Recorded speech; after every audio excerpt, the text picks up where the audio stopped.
صاف دل انسان کی دو نشانیاں۔ نبی صلی اللہ علیہ وآلہ وسلم کا یہ فرمان ضرور سن لیں۔ یہ بہت ہی بڑی خوبی اور امتیازی صفت ہے کہ انسان کا دل صاف ہو۔ اس کی بدولت مسلمان عظیم اجر بھی حاصل کرتا ہے، بلکہ اس کا انجام بھی بہترین ہوگا۔ اللہ تعالیٰ کا فرمان ہے، قیامت کے دن مال اور بیٹے کچھ فائدہ نہیں دیں گے مگر اس شخص کو جو اللہ کے پاس صاف دل کے ساتھ آئے۔ صاف دل انسان کی نشانیاں کون کون سی ہیں، اور ہمارے پیارے حضور نبی کریم صلی اللہ علیہ وآلہ وسلم نے اچھے انسان کی کون کون سی نشانیاں بیان فرمائی ہیں، ساتھ ہی ساتھ برے انسان کی کون کون سی نشانیاں بیان فرمائی۔ آج کی اس ویڈیو میں ہم بتائیں گے۔ محترم ناظرین، سب سے پہلے بات کرتے ہیں کہ صاف دل انسان کی نشانیاں کون کون سی ہیں۔ ماہرین نفسیات کے مطابق صاف دل انسان میں یہ نشانیاں پائی جاتی ہیں۔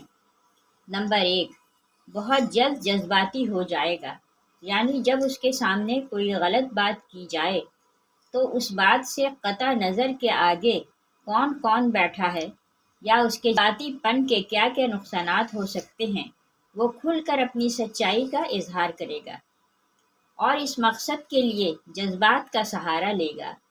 اس کا غصہ تھوڑی دیر کے لیے ہوگا، یعنی جیسے وہ بہت جلد جذباتی ہو جاتا ہے اور سامنے والے سے لڑ جاتا ہے، ویسے ہی بہت جلد ٹھنڈا بھی ہو جاتا ہے اور پھر سے بالکل ایسے ہو جاتا ہے کہ جیسے کچھ ہوا ہی نہیں۔ نمبر 2، ماہرین نفسیات کہتے ہیں کہ ایسا شخص نہایت حساس طبیعت کا مالک ہوتا ہے اور لوگوں کے تلخ رویے اسے بہت تکلیف دیتے ہیں۔ یعنی ایک صاف دل انسان جب کسی کا تلخ رویہ دیکھتا ہے تو اندر سے ٹوٹ جاتا ہے۔ وہ ہر رشتے کو دماغ کی بجائے اپنے دل سے نبھائے گا، یعنی جس کے ساتھ تعلق نبھائے گا دل سے نبھائے گا، پورے کا پورا اسی کا ہو جائے گا اور ہر دم اس کی خیر اور بھلائی کے لیے بے قرار رہے گا۔ ماہرین نفسیات کے مطابق ایک اچھے اور صاف دل کے انسان کی نشانی یہ ہے کہ ایسا شخص کبھی کسی کے دل میں اپنے لیے وہ خلوص اور وہ محبت نہیں جگا پائے گا جو وہ دوسروں کے لیے محسوس کرتا ہے، جبکہ اس کے برعکس چالاک، ہوشیار اور مکار قسم کے لوگ سب کے پیارے ہوتے ہیں۔ محترم ناظرین، یہ وہ نشانیاں ہیں جو ایک صاف دل انسان کے لیے ماہر نفسیات بتاتے ہیں۔ آئیے اب اس کائنات کے سب سے بڑے امام اور نبی حضرت محمد مصطفیٰ صلی اللہ علیہ وآلہ وسلم کی زبان اقدس سے جانتے ہیں کہ اچھے اور صاف دل انسان کی کیا خوبیاں ہیں۔ امام بخاری رحمۃ اللہ علیہ نے کتاب الادب مفرد میں لکھا کہ حضرت اسماء رضی اللہ تعالی عنہ فرماتی ہیں کہ ایک دن جناب رسول اللہ صلی اللہ علیہ وآلہ وسلم نے فرمایا کہ کیا میں تمہیں تمہارے اچھے لوگوں کے بارے میں نہ بتاؤں؟ صحابہ رضوان اللہ عنہ نے عرض کیا، یا رسول اللہ، ضرور آگاہ فرمائیں۔ جناب نبی اکرم صلی اللہ علیہ وآلہ وسلم نے فرمایا، وہ لوگ جنہیں دیکھا جائے تو خدا یاد آ جائے، یعنی جن لوگوں کو دیکھ کر خدا یاد آ جائے وہ تم میں سے اچھے لوگ ہیں۔ اس کی دو صورتیں بیان کی جاتی ہیں۔ پہلی صورت یہ کہ وہ اللہ تعالیٰ کے نیک بندے جن کی عبادت، نیکی اور تقوی کی جھلک ان کے چہروں پر نور کی صورت میں دکھائی دیتی ہے اور انہیں دیکھ کر دل میں خیال آتا ہے کہ اس قدر بارونق اور پر نور چہرہ کسی اللہ والے کا ہی ہو سکتا ہے۔ عام طور پر انسان کے اندر کی کیفیات کا اس کے چہرے سے اندازہ ہو جاتا ہے، اور چہرہ انسان کی باطنی حالت کا عکاس ہوتا ہے۔ غصہ ہو یا خوشی، غم ہو یا راحت، ناراضگی ہو یا رضامندی، انسان کے چہرے سے اس کا پتہ چل جاتا ہے۔ اسی طرح انسان کے نیک اعمال اور برے اعمال کے اثرات بھی چہرے سے ظاہر ہوتے ہیں۔ بخاری شریف کی ایک روایت کے مطابق آپ صلی اللہ علیہ وآلہ وسلم نے اپنے ایک خواب کا منظر بیان فرمایا کہ میں نے ایسے لوگوں کا ایک ہجوم دیکھا جن کے چہروں کی کیفیت یہ تھی کہ چہرے کا نصف حصہ خوبصورت اور باقی نصف حصہ بدصورت تھا۔ فرشتوں سے پوچھا کہ یہ کون لوگ ہیں؟ انہوں نے بتایا کہ یہ آپ کی امت کے وہ لوگ ہیں جو اچھے اور برے اعمال غلط ملت کرتے رہے ہیں، اعمال صالحہ بھی انہوں نے کیے ہیں اور اعمال سیاہ میں بھی پیچھے نہیں رہے۔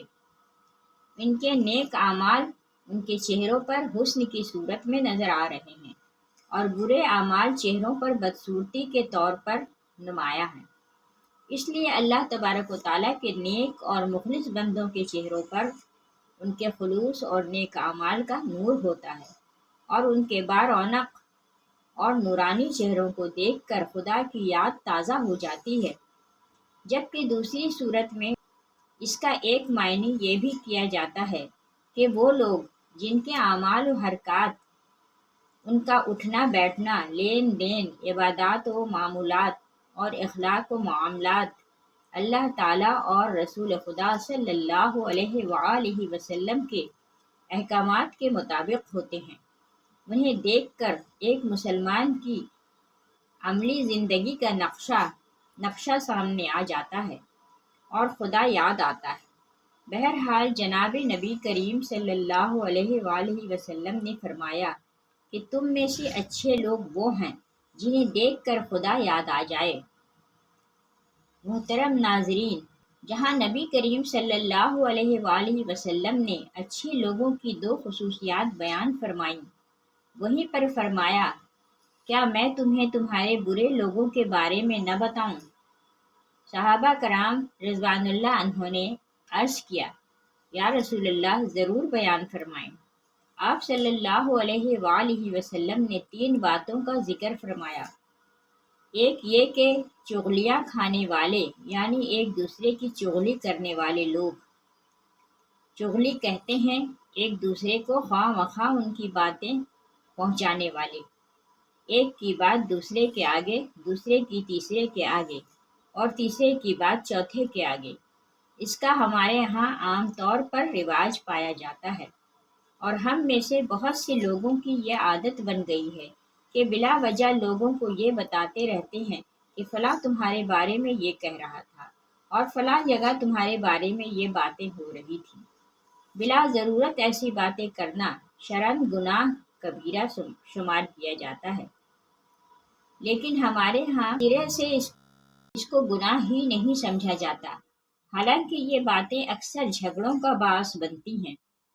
ہمارے معاشرے میں ہونے والے باہمی تنازعات اور جھگڑوں کی وجہ تلاش کی جائے تو اکثر تنازعات کے پس منظر میں کوئی نہ کوئی چغلی کار فرما ہوتی ہے، چنانچہ یہ بہت برا عمل ہے اور اسے جناب نبی اکرم صلی اللہ علیہ وسلم نے برے لوگوں کی علامت قرار دیا ہے۔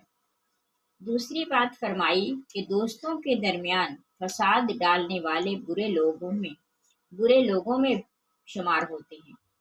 یہ بھی ایک معاشرتی بیماری ہے کہ چند دوست اکٹھے محبت و اعتماد کے ساتھ رہ رہے ہیں، اگر کوئی آدمی ان کے درمیان غلط فہمیاں ڈال کر ان کی دوستی کو دشمنی میں بدل دیتا ہے، وہ بہت بری حرکت کر رہا ہوتا ہے۔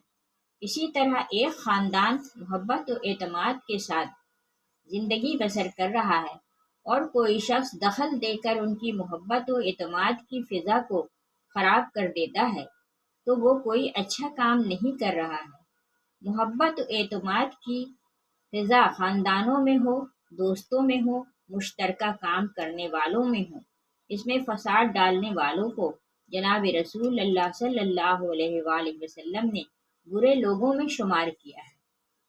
تیسری بات، حضور صلی اللہ علیہ وآلہ وسلم نے فرمائی کہ شریف اور باعزت لوگوں میں عیب تلاش کر کے انہیں بدنام کرنے والے بھی برے لوگ ہوتے ہیں۔ عیب اور کمزوری سے کوئی شخص پاک نہیں ہے، لیکن اللہ تعالیٰ اپنے فضل و کرم کے ساتھ اکثر لوگوں کا پردہ رکھتے ہیں۔ اب ایک شخص عزت کے ساتھ زندگی بسر کر رہا ہے، لوگ اس کا احترام کرتے ہیں اور اسے اچھا آدمی سمجھتے ہیں، لیکن کوئی شخص بلا وجہ اس کی ٹوہ میں لگا رہتا ہے کہ اس کی کوئی کمزوری ہاتھ لگے تو اسے بدنام کروں، اس کا کوئی عیب میرے علم میں آئے تو اس کا پروپیگنڈا کر کے اس کی عزت کو خراب کر دوں۔ لوگوں کے عیب تلاش کرنے کے لیے ٹوہ میں رہنا، خاص طور پر معزز اور شریف لوگوں کے حالات کا تجسس کر کے ان کے عیب ڈھونڈنا اور پھر انہیں ظاہر کر کے ان کی بدنامی اور بے عزتی کا باعث بنانا کوئی اچھی صفت نہیں ہے۔ آپ صلی اللہ علیہ وآلہ وسلم نے ایسا مزاج رکھنے والوں کو برے لوگ قرار دیا ہے۔